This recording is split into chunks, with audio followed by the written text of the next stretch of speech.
yeah, I'll have moments where I'm like, I don't deserve this. Like, why is someone gonna believe in me that I can help them? But at the end of the day, it's like they trust me, and I need to trust myself. If you're just constantly tearing yourself down and saying, going back to imposter syndrome, or just getting mad at yourself for making a mistake, it's what if when someone else makes a mistake? Are you going to look down on them?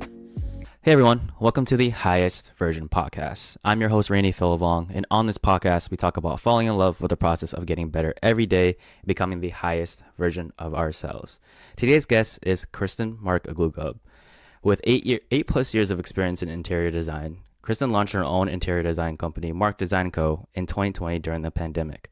From serving hors d'oeuvres to great success, she has had high praise from her clients about how her and her team can make their visions come true by incorporating life memories into their design and extreme attention to detail. Even the praise of the family of World Series pitcher Joe Kelly. The future only continues to be brighter and brighter for Kristyn and her team, and I cannot wait to get into our conversation. So let's welcome Kristyn. Hello. Hey Kristyn, how are you? I'm good. How are you? Good. Thank you so much for coming on and obviously taking time out of your busy schedule and obviously personal matters as well. So cannot wait to get into questions that our viewers can listen in. And I mean, honestly, I feel like this interview is mostly like for me to learn as like a young entrepreneur going into the space. So again, thank you so much. Yeah, of course. Thanks for having me. So the first question I have for you. So I did a little bit of research and reading the Mark Design Co. a website, just about like on your bio, and initially you had this kind of passion or interest in fashion, but you switched that to interior design. So what was that thing that shifted your mindset to switching from fashion to interior design? Well, I think a lot of it does align similarly because they are both in the creatives. However, it kind of shifted for me when I was finishing up my associate's degree at FIDM in LA, and starting to realize that I was doing a lot of projects just based on interior design focused things, but I never really put two and two together until I started doing a couple of internships. And then about 6 months after I graduated from FIDM, I was just like, this isn't the right path for me. And so I went back to school right away. And then that's when I studied interior design and really found my passion from there and started working in the industry and just grew from that point. Yeah, I mean, it's so great to hear that you realize, that there's a different passion or different interest that you would have, and going straight back to school to pursue that. And, with choosing interior design, even fashion in the first place, it's not usually a pathway that a lot of Asian Americans would choose. We would usually choose doctor, lawyer, the things that would make our parents happy. I guess what made you so willingly to pursue the thing that you love so much? Oh, that's a good question. I guess our parents never really guided us and told us what career we should be focusing on. And so it was never really conversation about what's going to make you money in the future. What are the steps to take, X, Y, and Z. And so because we never really got that type of structure, we kind of, I can speak for most of my sisters or all my sisters, I think, is that we kind of just did what we felt was right, which was going to college and getting a degree. And hopefully that degree was going to translate into something more than that. And for me, it did. But I personally think that what my path has been is not exactly a narrow path. I can't really tell you this is what I did and it's going to work for everyone. I had to figure it out and really test out what I like and dislike about the industry and find my own niche for it. Mm-hmm. I mean, that whole kind of trial and error, I mean, I feel like is the best way to figure out, what works for you. And I feel like a lot of us are kind of scared to take those steps. Speeding up to 2020, obviously the world is going through a pandemic and the world has stopped. But you went on to start on your own start your own interior design business. I guess what was that kind of initiation to do that? Uh, well, what really made me start was I was working at a high end residential interior design firm for a couple years and I was really enjoying it. But during the pandemic, just like most other people, they cut our pay, but we were still working the same amount of hours. And so that was kind of my segue into like, hey, I think I can do this on my own. If it doesn't work out, I can always go and find another job. Um, but because during the pandemic, everyone was buying new homes because interest rates started where we're at an all-time low, and I had a project that was going to hold me up for a few months. And again, my mindset was I'll just go back to a normal job if this doesn't work out. But it worked out in our favor, and a lot of interior design firms really boomed in our industry because of the need for people who were starting to work from home. Everyone needed a good Zoom background. And it really was just taking as little projects as I can just to build my portfolio and just work from there and get as much word of mouth out there during the time. And fortunately, it really worked out for me. How did you do, I guess, putting as much word of mouth out there, or trying your best to initiate that with your clients? I was literally doing, like, I would go to showrooms and get fabrics and tiles. Like, I would even go to like Home Depot and get like their sample sheets, and I would put these boards together and pretend that I was designing a house when I really wasn't. It was just for me to show like, hey, I got some style. And that somehow translated well with a lot of people. And because I had so much time on my hands during that time, I was doing a lot of social media, going on stories and really showing my face. And I think that was a really good benefit to starting, because people actually see like you're human, and you're just not like this random brand that's like doesn't show the business owner, which I think a lot of companies do that. So that's kind of what I was doing. I was like getting people involved. I did a lot of like this or that. Do you like this chair? Do you like this chair? Do you like this kitchen? Do you like this kitchen? And it really helps people engage more. And I think that's kind of what started my social media part of interior design that helped me grow the presence there. Yeah, I think I remember like voting on a couple of those. So that was definitely very engaging and very fun. Yeah, people felt like it was designing for their own home. And so I think that was kind of like more interactive, and people would give their opinions and whatnot, and I was able to like communicate with them through social media. And slowly, like, that's kind of like when people were like, oh, when I buy my house next year, like, I'm going to reach out to you and all that stuff. But people were comfortable asking me questions because I didn't want to come off as like impersonable or a know-it-all or anything like that. Like, that's what I started. What's great about like me growing up in a family that didn't have so much money is that like every dollar counts. And so that's kind of what helped me design for people who had the assumption that all interior design is expensive. You can get a really nice design in the budget that you want. You just have to sacrifice some things. And that's something that I go over with clients all the time. Is that like one of your first like pitches to clients, or taking in new clients? Oh yeah, definitely. I mean, my pitch, people know that like once they know me, I guess like some of the feedback that I get is like that I'm human. Like I'm not this high-end designer that's only going to take on these big projects, but because like even if I don't have the capacity to take on a small project, which would be like to me like 3 bathrooms or something like that, like remodeling 3 bathrooms, like I can't take on those projects because it just doesn't really work out for my business structure currently. I still try to help to give feedback if I can, without it being like a full Q&A situation where it just becomes like you're taking advantage. So I try my best to help them. Yeah, that's awesome. And when I was reading your like reviews about On Mic Design Co, that was like one of the things that everyone pointed out, was like how personable and how like attention to detail, based off like very attentive listening to your clients. To touch on like putting your face out there, especially with social media, any like hesitations? Did you have any hesitations on that front? Because for me, like putting especially like my story and then putting that story to a face, definitely scared me in terms of like my story, like depression and putting it out there.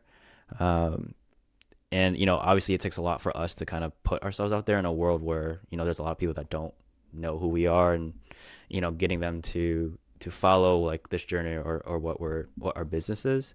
Any hesitations on that initially, and how did you work through it? Yeah, definitely. I mean, I was even talking to you about this, like something that I struggle with a lot at the beginning, and sometimes I still do, I'm not going to lie, is imposter syndrome. And I think gaining the confidence of where I am today has been because of the experience, and because I think have proven myself enough from project after project where like I've learned from my mistakes, or I've dealt with problems that were some people would think is really hard to solve. And because I was able to do that for my clients and still come off as being professional, that just gave me more and more confidence over time that I can help you. And if you don't think I can help you, then we're just not the right fit.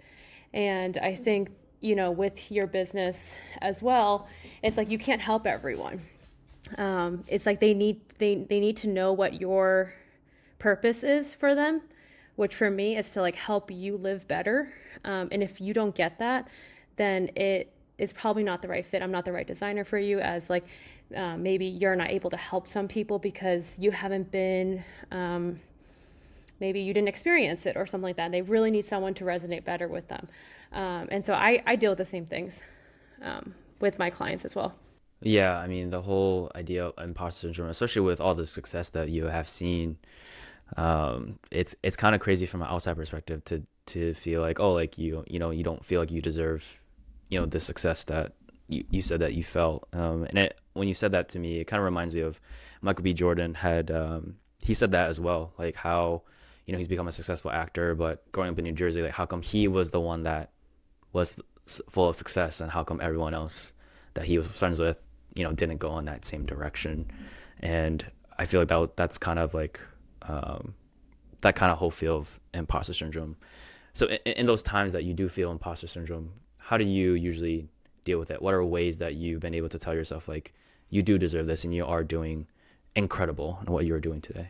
Oh yeah, I think I've talked to like my clients who are extremely successful in the business that they're in, and they all have that same imposter syndrome too. So, especially women, I think it's really easy for women to be feeling like they don't deserve something, especially in like not that I'm in like a male dominant industry, but I am. I'm in construction, I'm in with architects, and so I talk to contractors daily, and it's very easy to feel belittled because you're a woman and I'm young, and they're like, well, what do you know, kind of situation. And so I've been in situations with contractors that like have said to me, like, has told the client, like, I don't like her telling me what to do. And so that's kind of their issue that they need to deal with. For sure.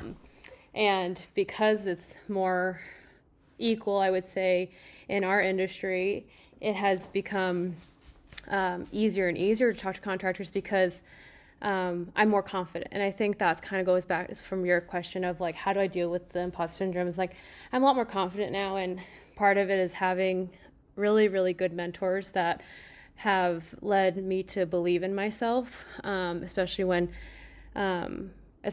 Zach, as you know, my husband. We've been through a lot. And we did long distance for 5 years. We survived 1 year without even seeing each other during COVID. And that obviously wasn't easy, but he had more confidence in me than I had in myself, really. It sounds so cliche, but I was like, I don't know if I can do this. And some people have told me that they don't know if I can do it because I'm too nice. People say that I'm too nice and they can't see me being a business owner. Mm-hmm. And I think I am really nice, but I have right now, as of right now, I have a really respectful team that respect me. And I've had some issues in the past getting the right employees and whatnot. But I think over time, like, realizing that this is my baby and I have to treat it like it's, everything to me, and I do, has helped me kind of get rid of that imposter syndrome, because I'm just like, this is, I'm able to handle the situation. Like nothing, we're not neurosurgeons, we're not rocket scientists. Like everything will be fine. And so when I come through with like problems with clients, like I stay pretty relaxed, I would say. I don't really panic under pressure, and I think kind of all of that kind of goes back into like having imposter syndrome is like, yeah, I'll have moments where I'm like, I don't deserve this. Like, why is someone going to believe in me that I can help them? I closed on a great proposal. Is like, is this true? Like, did I really just do this? But at the end of the day, it's like, they trust me, and I need to trust myself. And after a few times of me having to deal with that, just gave me more and more confidence to do more. Yeah, I mean, it's just like those reps, right? Just keep going through the struggles or whatever comes in your path to show yourself that you can do this. And I think you speak on a great point where if it's your passion, then it should be your baby, right? To build it into something that how you would like it to. And as for me, like dealing with imposter syndrome as well as I've navigated into this new space with Highest Version and relaunching it. And obviously I'm not at a point where I'm like 100K followers, all that stuff, right? And sometimes it's defeating when I go month by month and like maybe the follower count doesn't go up as rapidly as I would like to, but I gotta acknowledge that one follower that I get every month, or whether that's every 2 months, that means something. Like you can't get to 1,000 without that one person that hits that follow button. Yeah, I think. Yeah, and I think everyone has like their purpose of what their social media does for them. Like I'm in a stage where like I don't have a ton of followers. I have enough to like show my credibility, and if someone wanted to inquire, like they know like, oh, she has almost 10,000 followers. Like, so it's not like I have a ton, but I also don't focus my energy on social media as much as I should. And for me, my purpose on social media is that I'm there, I'm up to date. So it's not like, oh, this person hasn't posted in 2 years. Yeah. I'm up to date. I try to be informative. I try to show progress of my projects. And for the way I see your business, it's great when you do get that one follower, because really for what you're trying to do for yourself and everyone else, if you can help one person, then that should be the answer to that's your purpose. Is like your purpose is to help people mentally. And I think on like a mental standpoint, it's really hard to ask for help. And social media these days, I think it's great that there's so many outlets where you could listen to people who have similar struggles or can resonate a little bit better. And I think that's all someone may need, is like just hearing one thing. It kind of just brings up to like the time when Zach posted something. It was like, get comfortable with being uncomfortable, I think, something like that. And then one of my best friends like texted me and just randomly was like, I started a new job, I did this and that. And then she was like, and I was like, how are you feeling? And she was like, well, seeing Zach post that caption really resonated with me. And so that's kind of how I feel. And like, who would have thought like one caption that Zach just posted was really going to affect how someone felt. Yeah. And like their mentality on their day to day. And I hope to be like that too for a lot of people, especially like who are trying to start their own business and start their own journey. Like if I could give that one line to people where they like think of me and it help them get through like their next day, like that helps me. I would be so happy to know that. And I'm sure like with you've had people reach out to you and say like, this helped me a lot. And if it just takes that one person, I think you've accomplished a lot in your life personally. Yeah, no, I definitely feel the same. And I know Caitlin, your sister, also said that to me, is like, if you impact just one person, then I think you already done your job. Coming from like depression and anxiety, and giving tips to those who also go through the same thing. And for someone to say like, hey, like I really like this tip, like I've been getting recent comments or people reach out to me saying, hey, like I really love your content, like it's relatable. And just keep doing what you're doing. That's encouraging for me because because I'm so hard on myself, is a lot of times where I'm like, what am I doing? Like, am I actually growing? Is this actually worth it?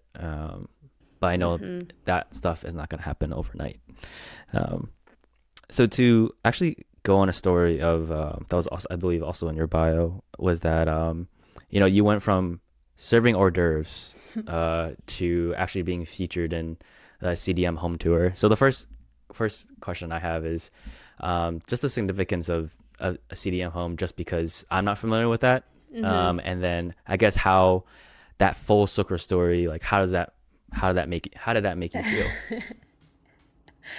That's funny that you brought it up. I almost forgot about that story. So let's go down memory lane a little bit. So a few years ago when I was working at another design firm, we have this event. It's the Corona Del Mar home tour. So only 8 projects get selected by, I don't know how many people enter to be on it, but only 8 projects get to be on it. And it's basically where anyone who it's in support for CDM high school. And so you pay for a ticket, and whoever pays for the ticket tours all these amazing homes that were completed that past year. So the event's in March, and you get interviewed in January. You do a walkthrough with a couple people and the homeowners as well. And really, the homeowner needs to want this for themselves, because their house is getting exposed. There's going to be thousands of people that are walking through their house in just one day, and it's 10 volunteers in just one house that are guiding you, and you have to hide your valuables and all that stuff. It's a big deal for the homeowners, especially to allow people to walk in their house. And a few years ago, when I heard about this, the last stop was at that showroom that I worked at. So we're the design firm where they had a furniture showroom as well. And our job during that day, we were voluntold, was to pass out hors d'oeuvres to everyone that went to the event. And so it was be funny because these people haven't ate all day. And I felt like whenever I would come down with hors d'oeuvres, I'm I've never been a server. I come down, I have the tray in my hand, and everyone's just coming running at you. And they're like, I want that. And so the full circle moment there is that I was serving these people, and then now this past year, I invited them to a home that I got to design for the first time.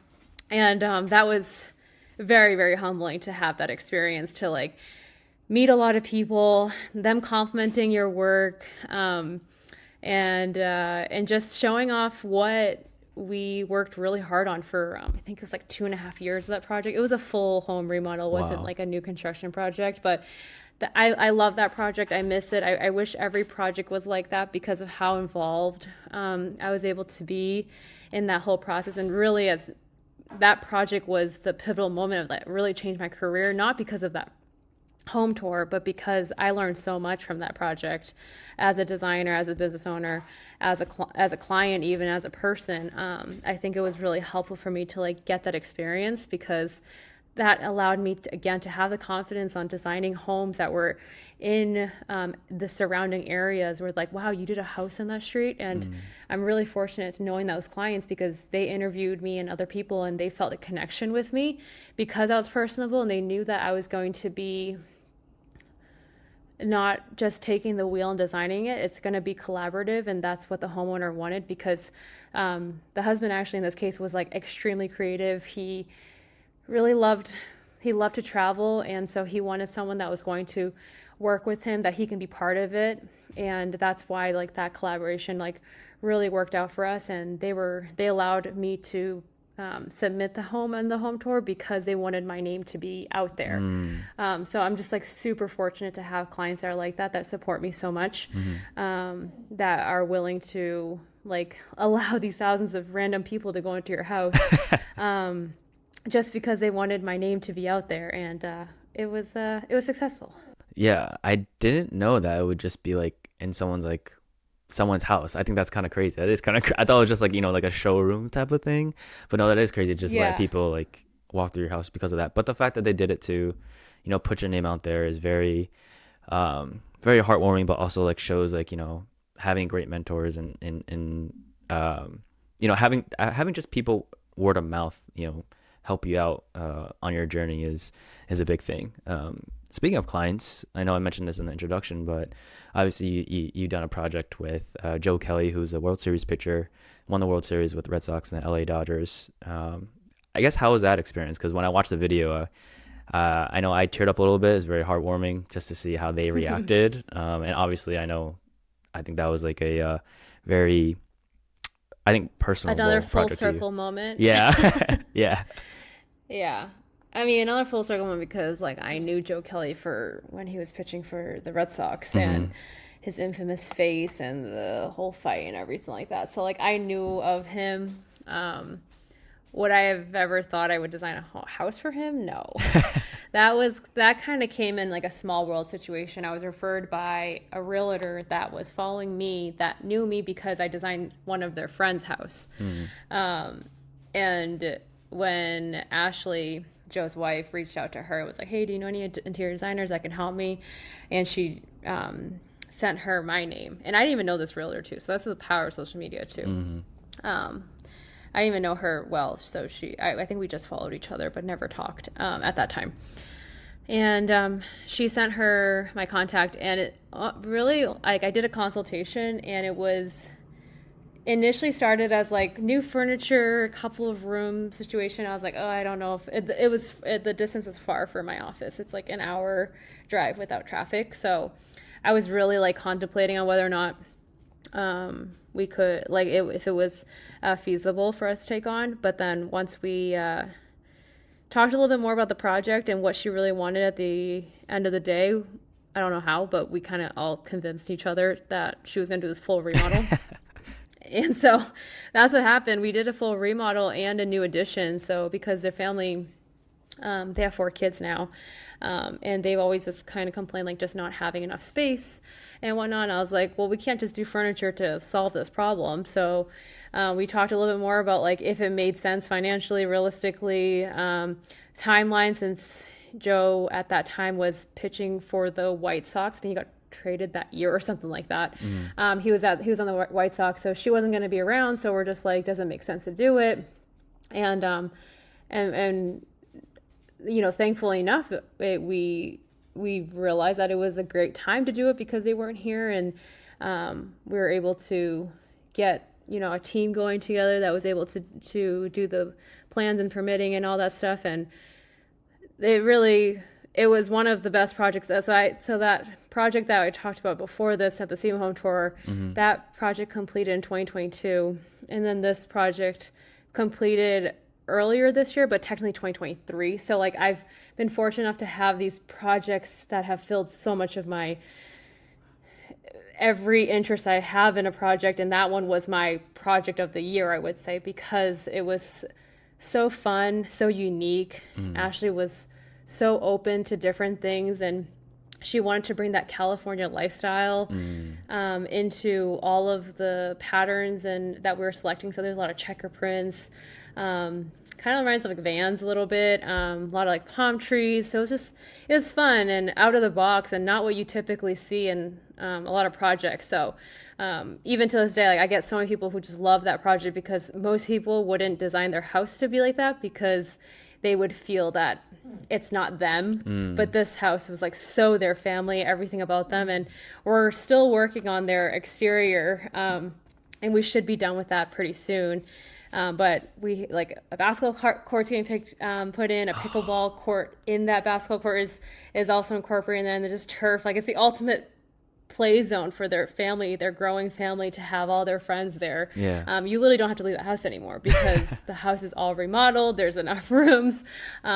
There's a pool in the backyard. It's just, and they did the pool like years ago, and it still looks amazing what they did back there. And now the front looks just like the backyard and inside the house. So it was a really cool project, and that family is amazing. I love working with them. They give me, every time I see them, I'm just so happy because of what we were able to do for them and the lifestyle that they have and solving everything that they needed that their family needed at that time and for the future. And so I think that's like the best feeling a designer can get, is knowing that they solved everything for them everyone still likes each other, and being able to like design for their future and not just for now. Yeah. No, that house definitely sounds like a kid's dream, just like inside and out. Um, Yeah. going on to like a little bit more advice, for me or any young entrepreneurs, those days that you don't feel motivated, what gets you through? What keeps you going? Having a team to keep me accountable to. Mm, I think like if I'm not going to be my 100%, then my team's not going to be my 100%. mm-hmm. And but even like before I had a team, like when it was just me, um, the motivation has always been to be successful in it. It's to prove everyone, not prove everyone wrong, like not like everyone's like doubting me, but it's to like show that like I can make a living out of this, and this is something I'm good at. I'm always curious to know more about the industry, and I'm not like some kind of nerd. Like I didn't get like my master's degree or anything like that. Like I have 2 associate degrees, and I just worked my way up.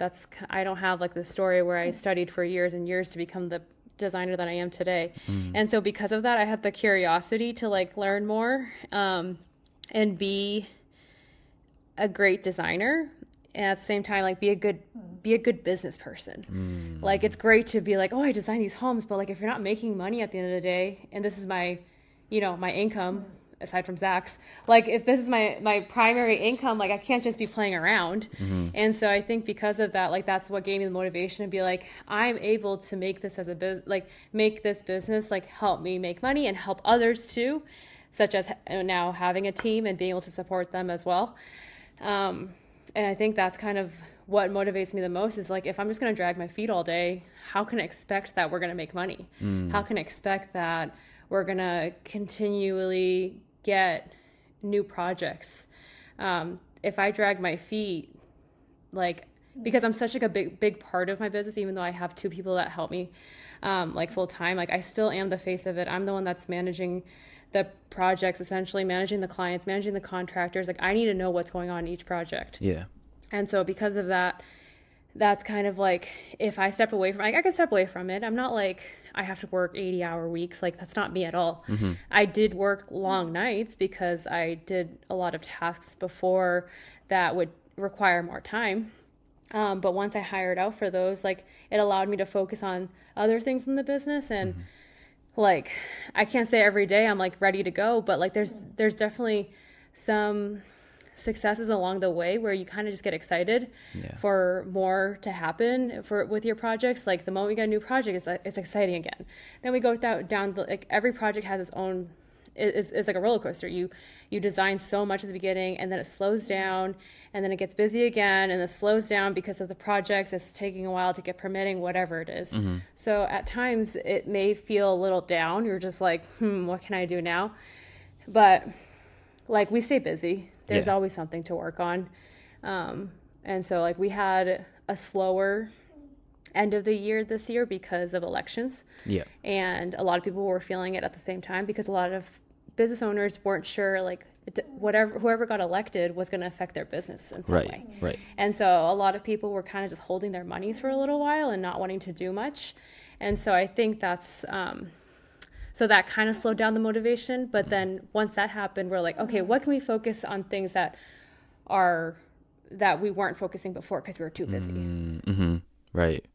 Like what can you still grow on even in this time of quote unquote like not busy? And then I was just gonna ask you that, how do you keep growing, learning more about the industry as obviously you're juggling so many projects, and you said you start to reprioritize on like what can we learn, what can we focus on now.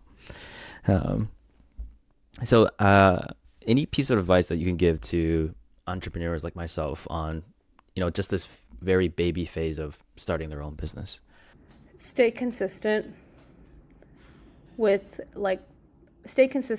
what your purpose is. I think like when I first started my business, it was like learning the ins and outs of about the business before I hired anyone. So like I think for me it was understanding what my business needed. And so when I first, going back to like when I first started, the first person I hired was just like an administrative. And so it was like more so like my bookkeeping. Like I was good at that to a certain point where I was like, I can't design these projects, do all my drawings, and do bookkeeping. It just got too much. And I knew it wasn't organized as what I would like it to be. And so, but I knew I had to do everything first. I knew I had to learn. I already knew CAD, but no CAD. How do I want things to be done in CAD? We use a project management software. How does that work? And how do you use that for your business so that when you do hire someone, you know exactly how you want it to be done? And so like I also have an idea of how long things should take. So like if I'm hiring someone and let's say they're like, oh, I'm an expert at CAD, but then they're going to take twice as long as me as if I was going to do something on CAD, then I'm going to be like, that's probably not the right fit because I'm trying to hire you to save me time so I can focus on other things. Right. So learning your business, I think, is a big thing, and what your purpose is, like I said, and staying true to that. And then, like I said, staying consistent. I don't think when you're starting, you're like, oh, I'm going to work on this from 10 to 2 today, and then tomorrow I'll do like 5 p.m. to 6 or something. Like, I don't think that really works. I think you need to like have some sort of structure. And as you know, me and Zach, we're like pretty structured people, especially him. And because of his structure, that has made me like more structured as well. And really developing a routine for yourselves, like for you, your partner, or just as long as you have a routine for yourself. I know you do. You have your routines as well. And I think once you stick to a routine, like I work, like the girls are in the office starting 8:30 or 9. I'm there around that time too. And we leave around the same time. Like, of course, like sometimes I work weekends and whatnot, but, if I didn't have that structure in place, like you come in whenever you want, it's not going to be like we are now. Like that's just not a business. And so I think like staying consistent with your routine, is definitely key. Yeah. I was going to say, it's kind of funny because obviously we are friends on like the Apple Fitness thing. So you probably see like Jim, when Randy just finished a workout at like usually around the same time, which is probably like 7 o'clock in the morning. You're like, okay, he's on his routine now. Yeah. And gym is a big thing. It's very similar. Staying consistent, accountability, all that stuff. Like you're not going to see progress if you're going to go to the gym once a week. And I think kind of like what Zach has taught me too, it's like everything you do in your day to day affects how you perform at work or whatever it is. Like right now, especially like he has so much structure and he's in his journey of like losing weight right now. And in order for him to lose weight, he has to work out, every day. He has like a rest day once a week, I think. And then he has to take 10,000 steps a day. Yep. And he's eating very clean and he's cooking for himself now. And he's whatever his trainer is telling him, that the supplements he has to take and stuff to like keep his like digestive, system healthy and stuff like that. Like that's not very different than starting a business. Yeah. Because you're doing it for yourself. You're improving yourself. You can't expect to eat junk food and expect that you're going to lose weight. Just like I said with business, you can't expect that you're only going to put in 2 hours of your day or 5 hours some days and other days not and expect it to be booming. So you have to like be consistent with the amount of hours you're putting into it. And then you hope that you're going to get something in exchange, and you will. I don't think I've heard many stories where they're just like, I spent hours and hours and hours and it didn't work out. If that was the case, I think you're doing something wrong.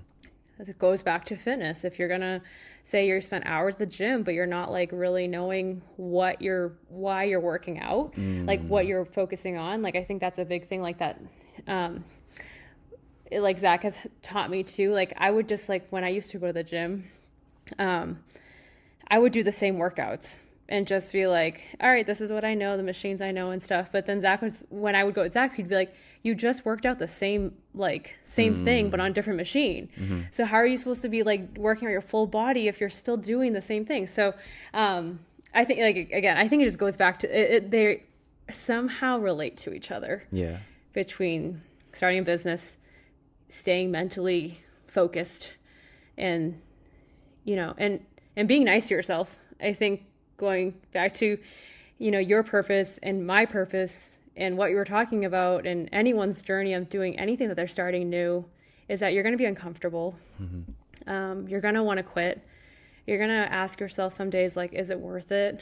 I've had problems that I've come across during the business where I'm just like, am I going to get through this? Like, this is a bad problem. Like, how do I solve this? And that's when you kind of just stop and go back to, like, it's not rocket science. Like, yeah, we might lose money at the end of the day. Like, my business, like, I'm not going to say we have never made a mistake and didn't lose money. Yeah. There's been multiple times that has happened where I had to lose, and just to keep the client happy.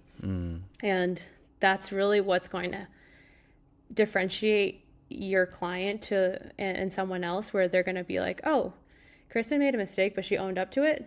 And so, like, I think she's a credible designer for you, So I think that has a lot to do with like the accountability part too. Is like, we're always going to make mistakes. But it's really how you deal with it and how you handle it.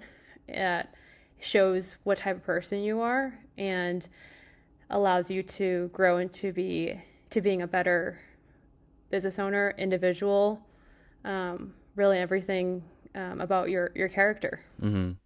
Yeah, I mean, for sure. I feel like with failures or even mistakes, man, I don't know if you picked this up through all of our conversation or experiences, but I'm pretty damn hard on myself when things happen, even on the smallest self. So talking to myself and like before, like, it'd be motivation for me I would try to use it as motivation, but instead I was just paving a dark path for me to just just put myself into deep depression and sadness, because I was like, oh, like you fucked up, you're a failure, like, how do you think, like, you can even go about your life and stuff like that. I think you may have mentioned it, but any advice on dealing with mistakes and being easy on yourself when you do make them? I think it goes back to just be kind to yourself. We make mistakes. You can get mad at yourself for making the mistake, but at the end of the day, as long as you learn from it, and that, I think when I make mistakes, it's like I make them so, like, I learn, I think twice next time about, like, not making that same mistake. And then also there's just things that are just completely out of your control. And I think and I think you need to kind of give yourself grace for that, because if you continue to get mad at yourself for the things that don't go right in your day, like, how are you going to expect to progress to the better version of yourself, right? Like what you're saying, it's like, how are you going to expect yourself to be, and especially like in both of our journeys of having our own business and being similar in terms of, like, being in a service, like we're really selling a service, right? We're not selling a product. Is like, the way you treat yourself the way you treat yourself will only help you when you're trying to treat other people. Is like, if you're kind to yourself, how can you help someone else if you can't help yourself? And so I think if you understand that, like, you did the best you can, then how can you be mad at yourself?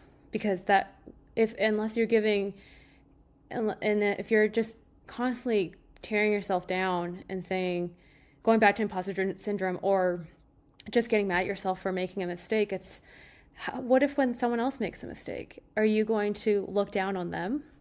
It's just, they just haven't been, hopefully they learn from it. And that's all you can really hope for, especially like if, like, my team makes a mistake, of course I'm going to get mad. It's like that costs me money, or like that just makes us look bad. But again, it goes back to, like, how do you deal with that situation? Because it's nothing that we're doing that is causing someone to die, or anything like that. Like, right. We're not doing anything that's going to be life-threatening. What we have to realize is I think, especially now in the world, is like, we're so aware of our mental health now. And I think that the way you present yourself and the way you deal with situations at work or at home really shows what your character is like, and it really shows if someone wants to be around you or not. So if you're, like, constantly, like, just down on yourself, people will feel that energy and they'll be like, I don't want to be around that. And I've met a lot of people who are like that. And it took me a while for me to accept, like, we're just not the same. Yeah.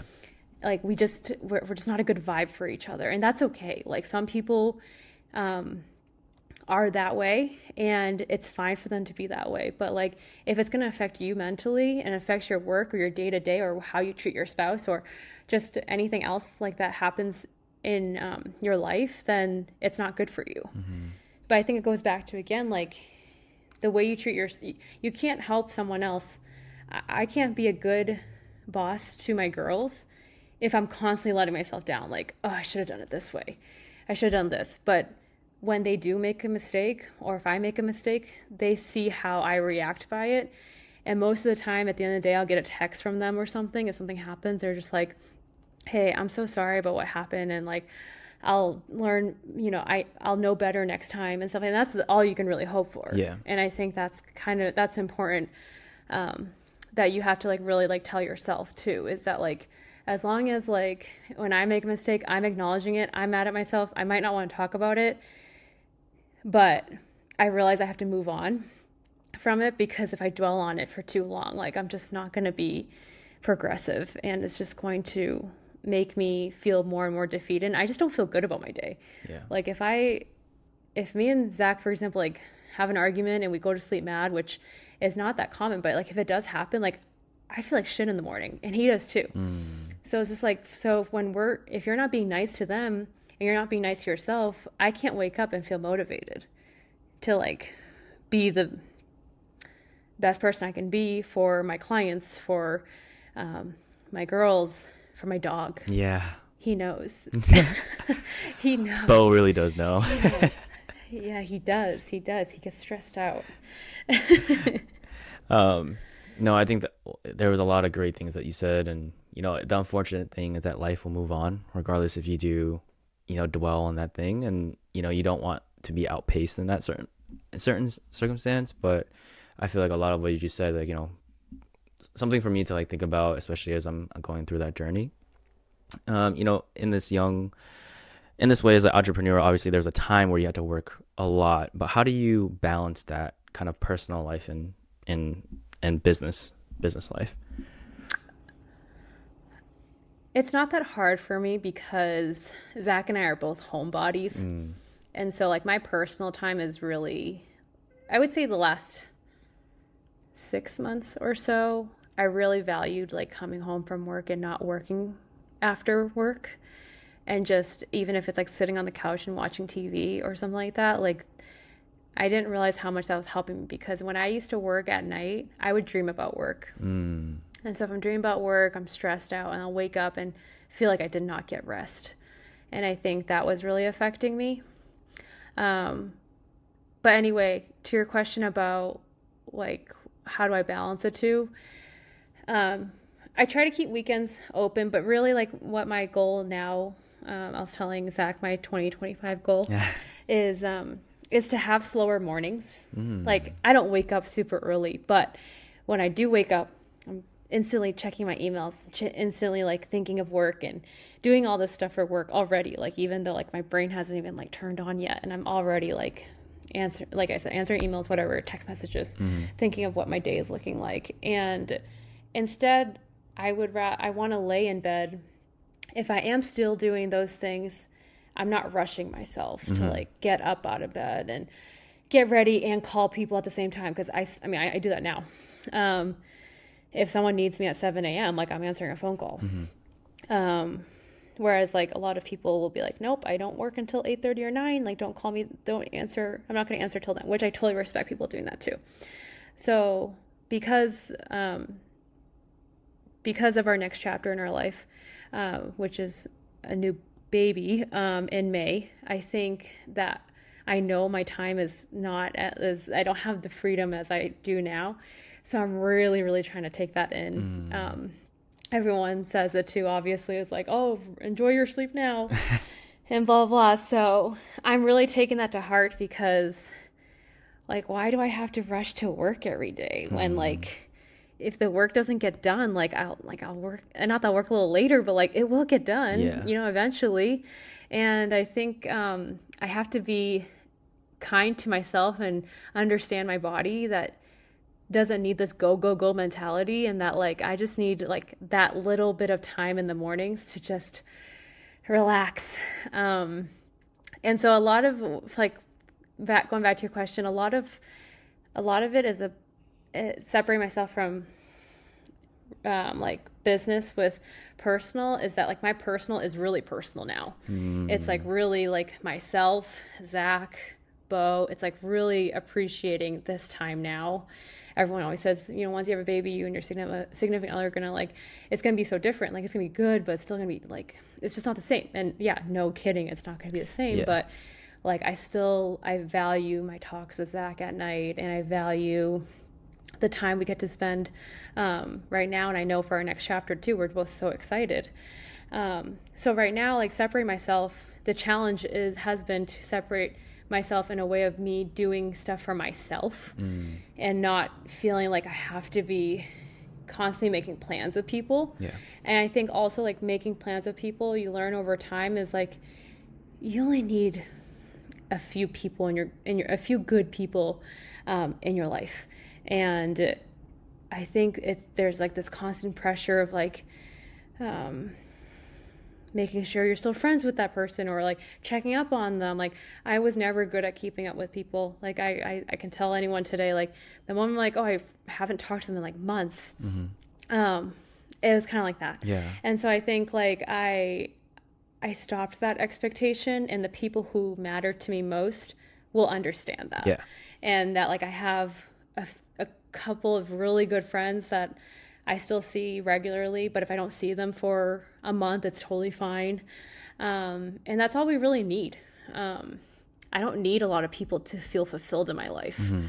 I think like just once you know who's like there for you, who truly wants to be part of your life, it's easy for me for everyone else to just kind of be like secondary. No, I definitely know what you mean. I mean, just taking that in, I know this year I went through sequences of like, friends come and go. And I think Kobe had something where he was like, hey, I'm going to focus on this for like a really long time. And like, whether you are there at the end of the tunnel or not, like I could give a fuck, but you if you do stay at the end, you understand like what I want from my life and what I'm trying to do. And I think that speaks volumes of what you're saying. And it's just there's just a lot of gems of advice in there that I'm trying to process. That was like, honestly, like super amazing. So Kristyn, honestly, again, thank you so much for speaking about your journey and your inspiration, just inspiring others. And I know other people as well as young entrepreneurs or even entrepreneurs at any age. I just think everything that you said, and I got to learn a little bit more about you too. I know obviously through like family gatherings, like we'll see each other, but obviously it's always a go, go, go. So I'm glad this was an opportunity for me to really learn more about your story and how inspiring you are. And again, congratulations on the baby, and it's going to be amazing to see how you and Zach have a family and continue to grow. So thank you. I appreciate it. Of course. And you already know I've always appreciated you and everything you are. Like I always like joke around with you because like you're just so much nicer and soft spoken, and Zach is a little bit more the opposite, but you guys get along so well at the same time. But like, true. I think like you guys, if we lived closer together, you guys would be like best friends. And I think, what you do for everyone else, like just stick to it. I think that it's especially like, it's really hard to like kind of grow that like business side of what you want to do, but just stick to it, because what you're doing and what I think your purpose is, like, you're genuinely such a nice person. And I think more people need to just understand that and hear it, and like it's going to change people's lives. Whether it's 1, 2, 100, 1,000, whatever it is, you're making a difference. And I think that's kind of why I agreed to do this as well. But really it's like, I'm proud of you. And I think that like you need to be proud of yourself too. Thank you so much. and realize like what you're doing. Yeah, what you're doing, you're helping people, and that's we need more people like that. So give yourself credit. Thank you, Krista. That means a lot. I think the quote I always get from you is like, "Oh, he's so nice." That's what I always thought. He's so nice. You're so much nicer than Michelle. Oh yeah, for sure, for sure. When we first started dating, and like she was like roasting me, and that's like her way of like showing love to me. I was like, this is weird. I don't know if I could do the same. I was like, is that why she roasts me so much? She really does love me that much, is what you're telling me? I'm not gonna put words in her mouth. You could talk to her about that. All right, Kristyn. So I want to get to our big three questions. These are the last three questions I will ask you okay. And I think these questions are something that will leave with our viewers with a lot of insight and have an impact on them. So my first question to you is, if you could sit with your younger version of yourself, like say if you guys went on a park bench, what would you say to her? And that could be advice or just talking like about what a young Kristyn's going through, or anything like that. What would you say to a young Kristyn? I would tell my younger self that you'll figure it out, that you don't need to stress yourself out so much to figure out what you want to do and who you want to be. I think there's a lot of pressure when you're younger. I would tell her that everything will work out. Just trust in the process. Trust that everything will be okay. And you'll get through it. Beautifully said. And I just forgot that I also have questions from the audience for you. So I'm gonna quickly just go through those, and then I'll go back to my big three questions. Okay. So the first question is from Casey Mark, as you know as San or Meatball.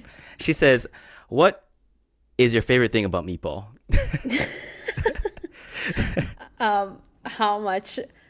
What's my favorite thing about her? Yeah. She said, what do you love most about your Meatball? Oh, she already knows that she's a great mother, and that like what she does is superhuman in my opinion, and that she has two amazing sons that everyone would wish that they could have as their children. Hey, it's fair. I've been around them a lot, and they're amazing kids. Same thing with San and Roy being amazing parents as well. I know. Everything. They're great. Okay. Now let me do a fast forward and do a going back to my big three questions. My second question for you is, what does becoming the highest version of yourself mean to you, and how are you doing that today? Highest version of myself would kind of recap everything I said, which is being kind to yourself and showing up for yourself and understanding that you're doing the best you can to survive in this world. And I think I'm doing that every day by being a wife, being a dog mom, being a boss, being a daughter, being a sister. And I think everything resonates, goes back to all of that. For sure. And my last question for you is, if you could connect me with someone to come onto a podcast, who would it be and why? Like someone that we can personally reach, like that we both personally know?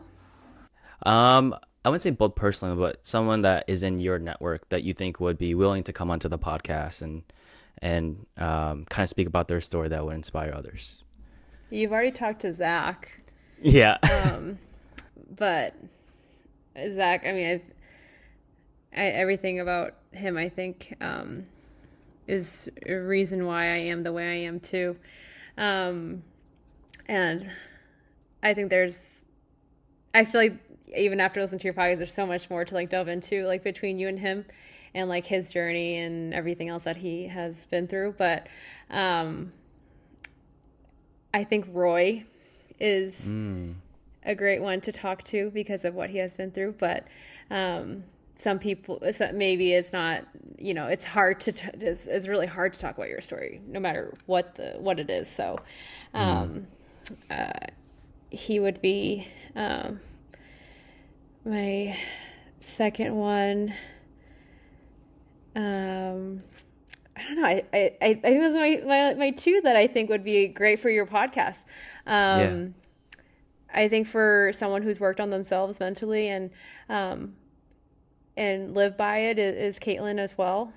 If she's willing to talk about her story and when I think she would be a great inspiration to others as well.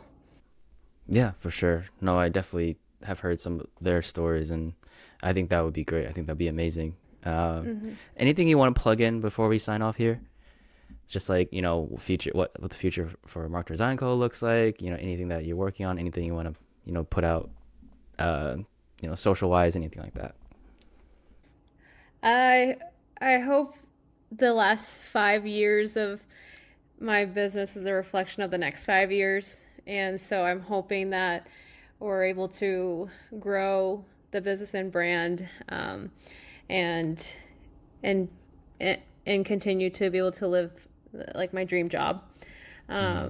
With that being said, there's so much coming at us with starting a family and just a lot more coming. There's so much excitement in there personally and professionally, and hopefully that when we talk again, it's going to be a different conversation. Yeah, for sure. All right, guys. Well, if anything, again, thank you, Kristyn, for your time. Thank you for your inspiring story and your gems advice. I can't even say gems at this point. At this point, it's like mini diamonds, pieces of gold. It's just all treasure at this point. So thank you again for coming on your time. And I really appreciate you. And I cannot wait to see you soon. Of course. Thank you. I really appreciate you too. And thanks for having me on and allowing me to talk about my side and reminiscing a little bit. So it was nice to kind of go back down memory lane a little bit. Yeah, of course. All right, guys. Well, if anything resonated with you, if you like this episode, please share, like, subscribe, comment, share your favorite clips. And as always, let's fall in love with the process of getting better every day and becoming the highest version of ourselves. I love you guys.